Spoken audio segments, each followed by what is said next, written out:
Welcome दोस्तों, आपका हमारे full toss flix YouTube channel पर स्वागत है।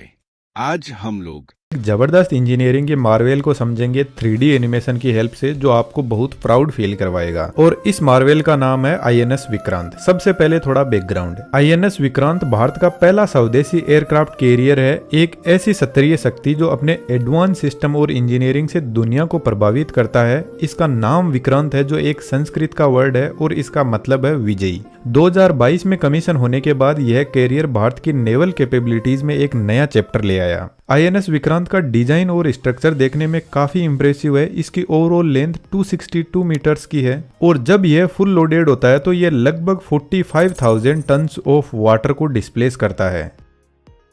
चलिए इसके मेजर सेक्शन को थोड़ा और डिटेल में समझते हैं। यह इसका फ्लाइट डेक है, जो एक फुटबॉल फील्ड से भी ज्यादा बड़ा है। इस फ्लाइट डेक पर 30 एयरक्राफ्ट एक साथ में खड़े रह सकते हैं। यह खड़ा HAL तेजस का नेवल वेरिएंट, एक और जबरदस्त लड़ाकू विमान MiG-29 के कामोव KA-31 वेपन से लेस हेलीकॉप्टर और MH-60R हेलीकॉप्टर।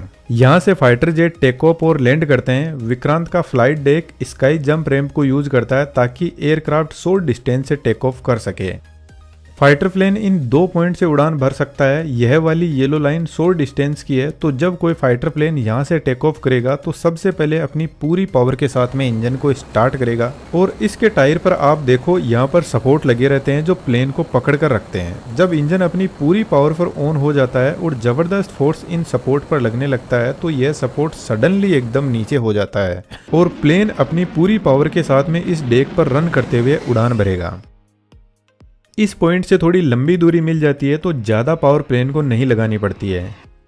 यह वाली जो व्हाइट पट्टी आप देख रहे हो, यह फाइटर प्लेन का लैंडिंग एरिया है। जनरली इन फाइटर प्लेन को लैंड करने के लिए 2 से 3 किलोमीटर का रनवे चाहिए, लेकिन यहाँ तो हमारा एयरक्राफ्ट ही 262 मीटर लॉन्ग है। यहाँ पर दोस्तों फाइटर प्लेन को लैंड करवाना पायलट के लिए एक बहुत कॉम्प्लिकेटेड टास्क होता है, जहाँ फुल स्पीड में प्लेन आता है और थोड़ी सी डिस्टेंस में उसको रोकना है। प्लेन को लैंड करने से पहले यहाँ से इस आइलैंड से कमांड दिए जाते हैं, जिसमें विंड की स्पीड, एयरक्राफ्ट कैरियर का एंगल, क्योंकि पानी में जब इतना बड़ा शिप चलता है तो यह एकदम सीधा नहीं चलता है, यह ऐसे हिलता डुलता रहता है। अब लैंडिंग के टाइम फाइटर प्लेन पूरी पावर के साथ में आता है। प्लेन के पीछे हुक लगा रहता है और रनवे के ऊपर ऐसे 3 वायर लगे रहते हैं जो थोड़े ऐसे ऊपर उठे रहते हैं। तो पायलट का टारगेट होता है कि प्लेन का हुक इन किसी भी वायर में से एक में फंसना चाहिए और मेनली पायलट टारगेट करता है बीच के वायर को। तो यदि प्लेन इन वायर में फंस गया तो यह वायर कुछ इस तरीके से स्ट्रेच होगा और रनवे पूरा होने से पहले प्लेन को रोक देगा।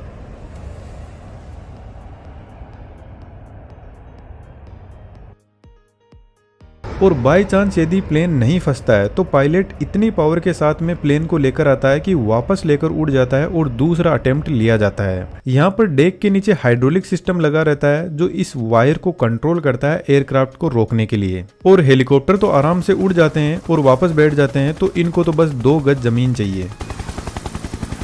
विक्रांत का अपना खुद का एक जबरदस्त एयर डिफेंस सिस्टम है। शिप के चारों साइड में AK-630 रोटरी गन लगे रहते हैं, जिसमें 6 बैरल होती है। इस गन के बारे में यह गन 1 मिनट में 4000 से 5000 राउंड फायर कर सकती है और 4 से 5 किलोमीटर तक निशाना एकदम सटीक बना सकती है। विक्रांत को और ज्यादा पावर देने के लिए 32 सेल वाली VLS Barak 8 surface to air missile लगे रहते हैं, जिसकी शिप के दोनों साइड में 2 यूनिट होती है। इसकी रेंज आधा किलोमीटर से लेके 100 किलोमीटर तक होती है। यदि दुश्मन का कोई हेलीकॉप्टर, एयरक्राफ्ट या कोई मिसाइल विक्रांत की तरफ आ रहा है तो यह उसको आसानी से हैंडल कर लेगी।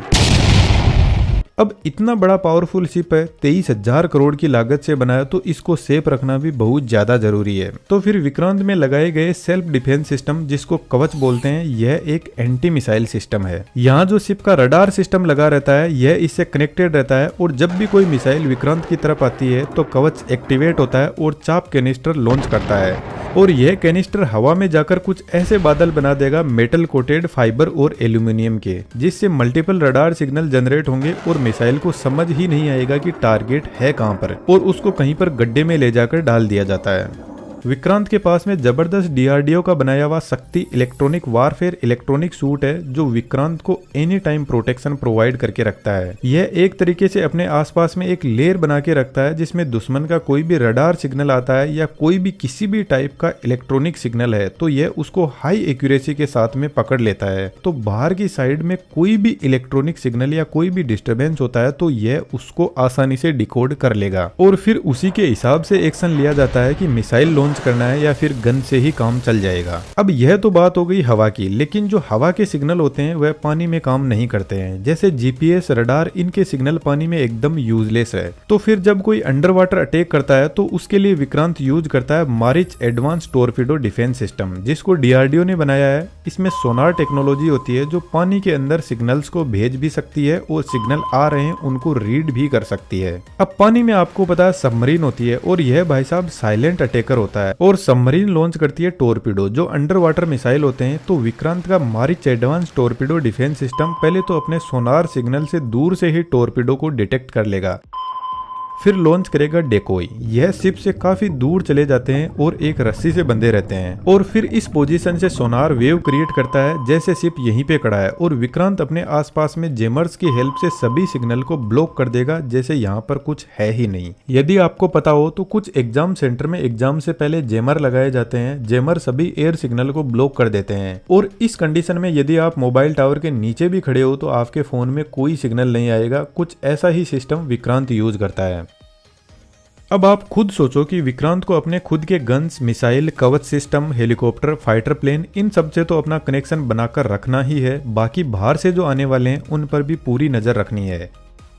तो फिर विक्रांत पर यह जो आइलैंड बना हुआ है ये बहुत ही एडवांस टेक्नोलॉजी यूज करता है जिसमें बहुत सारे सेंसर और रडार सिस्टम होते हैं। यह जो आप रडार देख रहे हो इसका नाम आप यहाँ पर देख सकते हो। यह एक मल्टी फंक्शन रडार सिस्टम है जो दोनों तरफ लगे रहते हैं। यह अपनी आंखें एकदम खोल के रखता है और हवा और सरफेस से यदि कोई मिसाइल या फाइटर प्लेन विक्रांत की तरफ आता है तो पहले तो यह उसको रेगुलरली ट्रैक करता है बहुत हाई रिफ्रेश रेट के साथ में। और इसकी खास बात है हंड्रेड्स ऑफ टारगेट को यह एक साथ में ट्रैक कर सकता है पूरे 360 डिग्री में और फिर ऑब्जेक्ट के हिसाब से या तो मिसाइल को फायर किया जाता है या फिर गन से फायरिंग की जाती है और इस फायरिंग के मैकेनिज्म को भी गाइड करता है कि आपको कहां पर फायरिंग करनी है।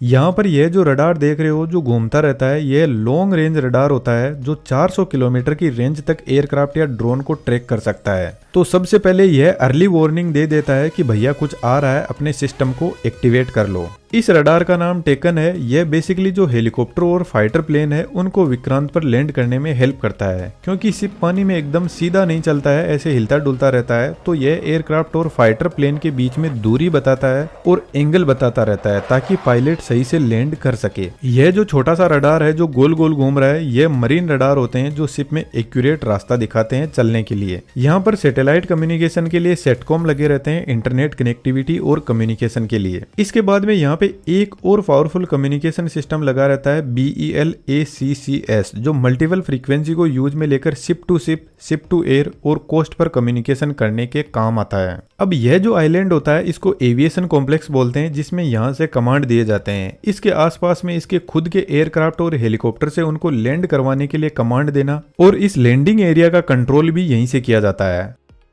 अब जो विक्रांत आपको बाहर से दिख रहा है उससे ज्यादा यह पानी में है। इसकी टोटल हाइट 62 मीटर की है और इसके अंदर आप ऐसा समझो पूरा शहर बसा हुआ है। यहाँ पर लगभग 1700 क्रू मेंबर्स एक साथ में काम कर सकते हैं। हमें एग्जैक्टली तो नहीं पता लेकिन इसमें टोटल 15 से भी ज्यादा डेक हो सकते हैं। फ्लाइट डेक के नीचे मेन डेक होती है जहाँ से कमांड एंड कंट्रोल किया जाता है। इसमें नेविगेशन सिस्टम, स्टीयरिंग कंट्रोल, पूरी शिप का कम्युनिकेशन सिस्टम और रडार सिस्टम यही से कंट्रोल किया जाता है। इस डेक के नीचे कुछ ऐसे ही कंट्रोल और कमांड ऑपरेशन के डेक होते हैं जिनमें किसी में रियल टाइम डेटा मॉनिटर किया जाता है, किसी में फ्लाइट और एयर ट्रैफिक कंट्रोल किया जाता है, किसी में पूरे वेपन सिस्टम का लॉन्चिंग सिस्टम संभाला जाता है। अब इन डेक के नीचे आता है हैंगर डेक जहां पर ये जितने भी एक्स्ट्रा फाइटर प्लेन, एयरक्राफ्ट है इनको स्टोर करके रखा जाता है और जो भी इनका मेंटेनेंस का काम होता है वह चलता रहता है। विक्रांत के अंदर 2 सी फेसिंग लिफ्ट लगे हुए हैं तो इसके लैंडिंग एरिया पे बहुत से एयरक्राफ्ट और हेलीकॉप्टर पार्क हो सकते हैं। बाकी के यहाँ पर नीचे हैंगर डेक में होते हैं। तो हैंगर डेक से लैंडिंग लैंडिंग डेक पर फाइटर प्लेन को लाने के लिए लिफ्ट लगे रहते हैं। अब हमें एग्जैक्टली तो नहीं पता कि लिफ्ट की चौड़ाई कितनी है, लेकिन ऐसा कहा जा रहा है कि 14 मीटर के अराउंड इसकी चौड़ाई है। अभी इसमें शायद रफाल फिट नहीं होगा, लेकिन आने वाले टाइम में इस लिफ्ट को बड़ा करके रफाल को भी यहाँ पे रखा जा सकता है। इस डेक के नीचे क्रू मेंबर्स के लिए रहने के लिए पूरा अरेंजमेंट होता है, जहाँ पर मेस, हॉल, जिम फैसिलिटीज, खाने पीने, रहने और इंटरनेट फैसिलिटीज भी अवेलेबल रहती है। अब इस डेक के नीचे आता है सबसे इंपोर्टेंट डेक, जिसको हार्ट ऑफ द विक्रांत बोल सकते हैं, और इस डेक का नाम है इंजीनियरिंग डेक। आपने देखा होगा कि इस पूरे एयरक्राफ्ट कैरियर में कितनी ज्यादा टेक्नोलॉजी यूज हुई है, तो क्या आप सोच सकते हो कि इसको कितनी पावर की जरूरत है?